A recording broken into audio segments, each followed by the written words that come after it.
Murphy Austin Adams Schoenfeld LLP, focusing on business law and commercial litigation, is proud to support Rob on the Road, Region Rising.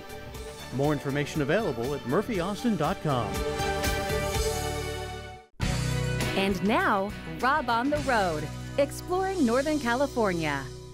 Joining us now on Rob at Home is the mayor of Sacramento, Mayor Darrell Steinberg. It is great to see you here on Rob at Home. Thank you for doing this. Rob, thanks so much for having me. It's a real honor. I'm thrilled to have you here. And this entire episode is about a journey.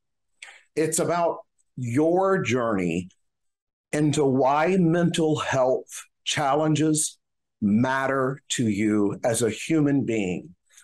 This episode is not about politics. It's about personal passion. And I'd like to talk to you about yours with mental health issues. Will you tell me, first of all, when did this begin with you? Well, it actually began when I was in college, when I was an 18 and 19-year-old college student at UC Berkeley. I lived in what was known as Unit 2 in the Berkeley dormitories, and housed within Unit 2 was the famous Center for Independent Living, which was the organization, advocacy organization, but also service organization for people and students at Berkeley who were living with physical disabilities. And I just became friends with some of my fellow students who worked with the Center for Independent Living. And I was just struck, I can't explain it except to say that I was struck by what I call the normalcy of my fellow students. Even though several were quadriplegic, had no use of their limbs, they were normal. They were real people. We talked sports together. We were experiencing college together. And I saw then, as a very young man, that the flip side of disability is ability. Mm-hmm. We so often focus on the dis part of it as opposed to the able part of it.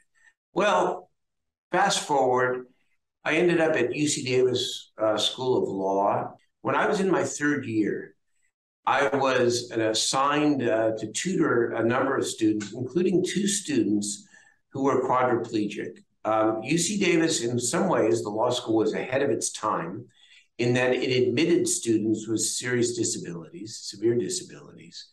But at the same time, this was prior to the Americans with Disabilities Act. And there were certain parts of the law school that were not accessible, including the moot courtroom, where able-bodied people like myself got to practice our advocacy skills in front of a jury and with a judge sitting on high. The students with disabilities, because there was no lift in the moot courtroom, had to go down to a small classroom and did not get the genuine experience. So the 3 of us, myself, my friends Mimi Jones and Mike Dooner, decided that we were going to make a case to build a lift in the moot courtroom. And we went to the dean, and he was interested and said, we'd like to do it. We don't have the money, but let us try to find it. And we continued our advocacy for a number of months. And finally, I got frustrated with the slow pace of progress. And so I went over in my third year, I was 24 years old, to Marac Hall at the University of California, Davis Central Administration, met with the dean of facilities for the entire university. And I said, when can the law school expect the money? And he said, I don't know what you're talking about. We offered the law school the money months ago. They turned it down because they didn't want to ruin or affect the aesthetic look of the courtroom. I said, did they put that in writing? He said, yes, they did. I said, would you mind if I received a copy of the letter? He said, sure. Within several days, I had that letter on the front page of 2 Davis newspapers. And within 4 months, that lift was built. Good for you. That was my formative experience as a young person about the power of advocacy, about the power of using whatever God-given skill or experience you might have to try to make life better for other people. And it was also another experience that taught me that the flip side of disability is ability, because law school is hard and we all struggled. And imagine not being able to even physically turn the page of a heavy casebook and making it through. And that's what my friends Mike and Mimi did. And they died, both of them, too early in life. But I will never forget them. And they've always been sort of on my right shoulder here as I have done my work through the years. And so I've always been interested in disability. And during your time in the state legislature, you went on to author more than 80 bills, many of them, now laws, many of them involving mental health treatment. They also dealt directly with the foster system and education. I think all of it ties into mental health. It all ties together. So in about 2003, Rusty Seelix and I sat down together and asked ourselves the question, are we really satisfied with 5,000 people getting help? That was the number of people we were able to help under AB 2034. Or do we want to go bigger? And we both looked at each other and said, why not do an initiative and use the success from these early years of AB 34 and 2034 to make the case? And we then launched Proposition 63. We did some polling. We saw that nobody had ever tried a millionaire's tax before. And why not a millionaire's tax and have all the money go to the most vulnerable people in our society, those living with serious and persistent mental illness who aren't getting the help and the attention they need. We passed Prop 63 in 2004 with the bare minimum amount of money. We ran 1 week of statewide television. We kind of ran under the radar, and we won 53% of the vote. And we won, I think, for several reasons. One, the main reason we won is because even though we focused on the homeless, mentally ill, everybody knows somebody. It became personal to people. And the stories that began being told about loved ones, about family members, about friends, about coworkers, about ourselves, I think really resonated. Prop 63 is now been around for 18 years. It's generated almost $30 billion. It's now up to $3.8 billion a year. And though there are some imperfections that we continue to work on fixing, it has literally saved tens of thousands of lives because it has been put to work around suicide prevention and reduction, around what we call full service partnerships, which are whatever it takes, including housing, mental health, substance abuse, alcohol, treatment, so that people can get their lives back. And it has been a remarkable transformation. And that wasn't all. I worked on autism and the seminal bill that requires insurance companies now to cover applied behavioral therapy, on, as you said, on child welfare and foster care, and many other parts of trying to fix the mental health system, including in 2018, SB 82, the Governor Brown side, that provided over $300 million for alternatives to emergency rooms for people in crisis. So it has been a journey, and certainly the system is not fixed. And in so many ways, it still is broken. We can talk about why I think that is, but I am curious. So, how when you see this, you see all of the successes because you have firsthand access to that, and I also have to say you also see those that are struggling everywhere, and that I firmly believe that whether you enter into a situation where you are experiencing homelessness and you already have a mental health crisis, if you don't, you will when you are on the streets. I'm curious, how do you keep your personal passion going when it is so apparent? Among the people who are chronically homeless, I completely agree with you. If you were not living with serious mental illness and or substance abuse issues when you became homeless, you stay out on the streets for any appreciable period of time, you will be suffering. And I see the continued brokenness of the overall system. And I continue my advocacy at the state level. I have an institute in my name where we've got a top-notch team of advocates that have one agenda, and that is to help fix the system, right? All the broken parts of it, whether it's the lack of an emergency access number for people. We now have 988, whether it's fighting for greater parity on the private insurance side, because there continues to be a major difference between the way traditional physical illnesses are treated and brain-based illnesses, which, by the way, are physical as well, because the brain is part of the body. We continue to work on prevention and early intervention and more school-based services. And of course, the homeless problem, in my opinion, when all is said and done, and you get through all of why we have such dysfunction and problems, here's the fact that we must acknowledge. There is no right to mental health care.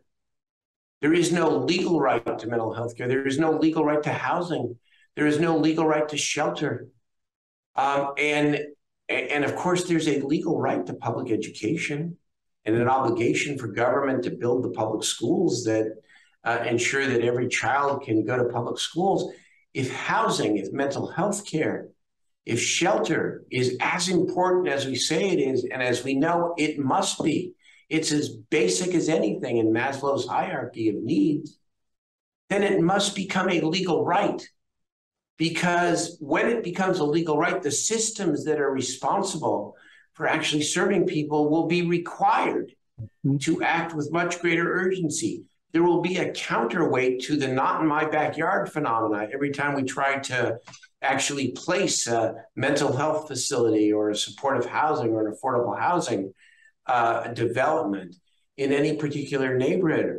Now, because it's all bottom up and there is no legal requirement, the reasons not to do more for people, the reasons not to build more affordable housing over time win out over the human imperative to do better by people who are just human beings, plus the impact, of course, on our neighborhoods, our business corridors, and the effect of homelessness on our larger community. But you just nailed it when you said the human element to this.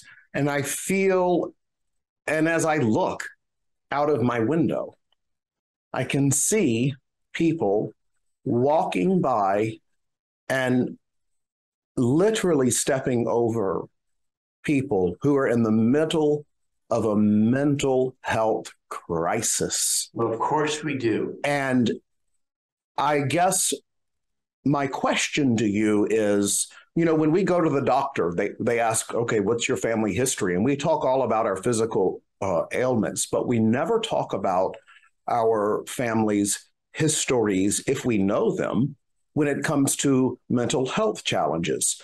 I sat down both my grandmothers and they told me everything about our entire families, as much as they knew, mental health issues over time. It helped me a lot into the window in my world, but that's just one person.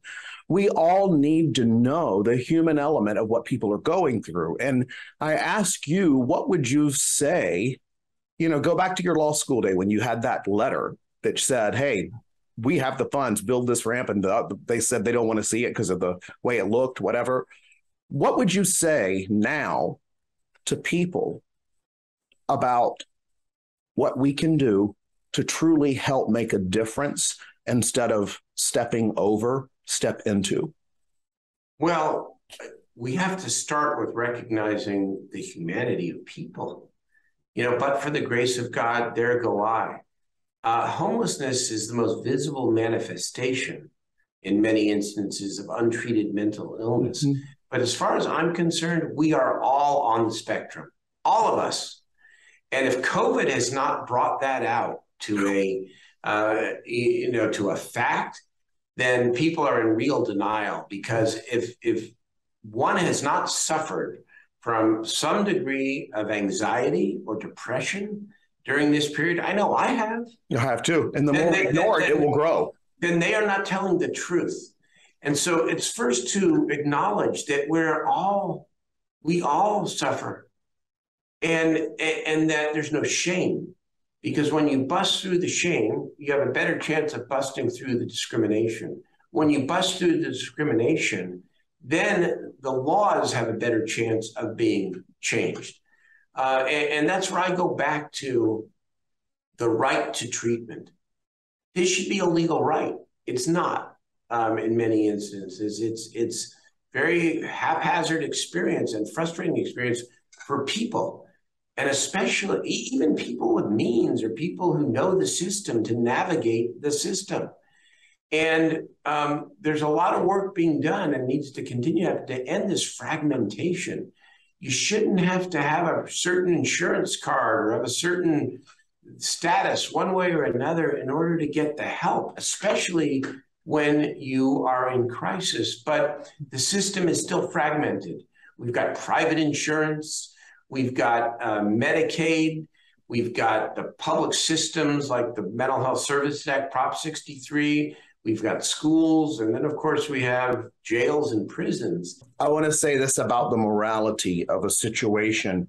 I have sat with people who are on the street, who are experiencing homelessness, and I've seen the difference of someone who desperately wants and needs the services, and you can connect them with the services, versus someone who cannot comprehend that they need the services. And then you see this write-off as, oh, they're just, quote, crazy. All right, so we replace that with, I think so much of this is replacing it with different mental images to help break the stigma. You would not walk away from a cancer patient. You would not walk away from a person who is in the middle of having a stroke, or equate this to a hike. Say your entire block is going on a hike, right? And you immediately know everyone comes to this hike with different tools. Some people won't even have shoes for the hike. So it's like when you replace the stigma of what is there for people on the street and replace it with something possibly even positive, you realize that the playing field is filled with potholes that are killing people.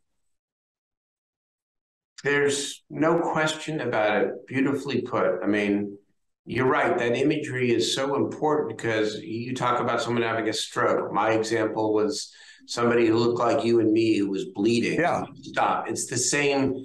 It is the same thing.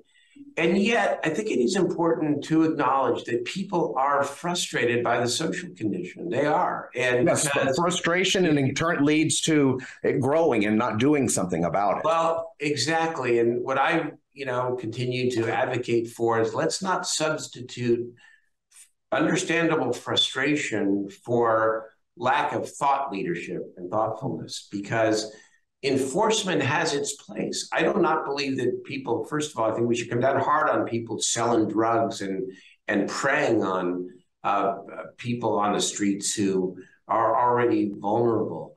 And I don't think it's a civil right to be able to live in a tent anywhere that you want.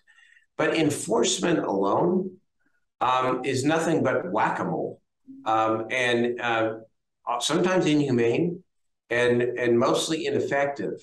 It has to be combined with dramatically increasing our capacity on shelter, housing, and mental health care and treatment, so that we can offer people a dignified and real way out of their situation. Everybody's got a different story. Mm-hmm. But at the root of this, let's really be honest about it. It's poverty. It's people who are struggling in one mighty way or another, and one thing leads to another. It's that old no money in the savings account, high medical bill, broken down car, rent increase, one life event. And you find yourself from living housed but fragile to being unsheltered, and then beginning that terrible experience where if there's not intervention early, then it's just a downward cycle. And we can and must do better. Where do you find hope? Where do you yourself find hope? I find hope in two ways. One, in my adult lifetime working on these sets of issues, I have seen and met people who were given up for dead, who are now healthy, stable, and who are now giving back by helping others who were in their situations. That's inspiring to me. Mm-hmm. And secondly, I have to maintain hope on the public policy front that we are making strides, albeit way too slowly.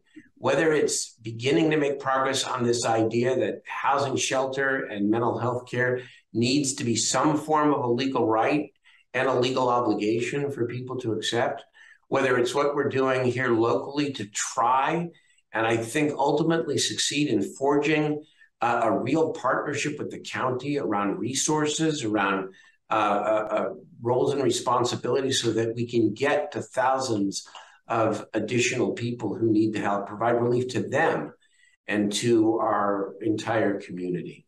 So can never lose hope, Rob. First of all, we are helping people every day. Mm-hmm. We just have to help more people. And we have to provide relief to our larger community, because this status quo is not what any of us should ever accept, and I never will.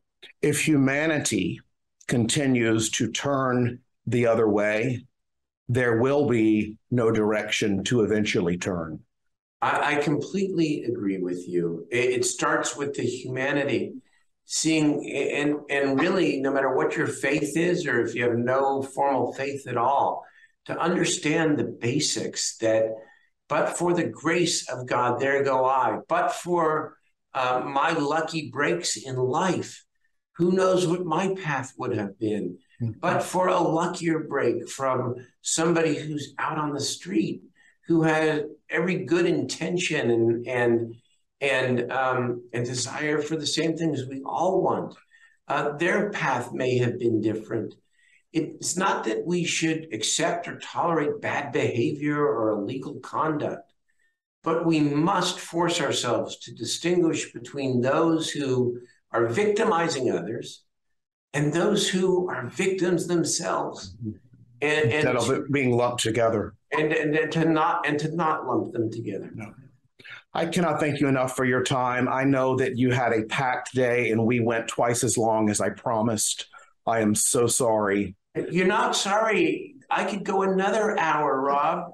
This is, I mean, I can tell, and you and I always see each other in passing and all, but even this interview, I know what's in your heart, man. And it is in my heart, because I tell you this, I believe that there is no difference except for pure luck and surrounded by family that picked me up when I was down, that keeps me from being someone who would have been right there on the street as well.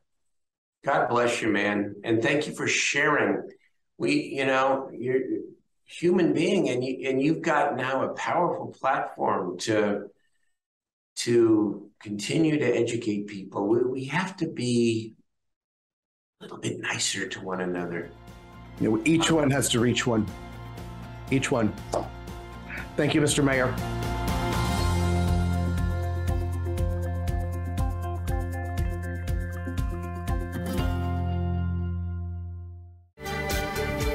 Murphy Austin Adams Schoenfeld LLP, focusing on business law and commercial litigation, is proud to support Rob on the Road, Region Rising. More information available at murphyaustin.com.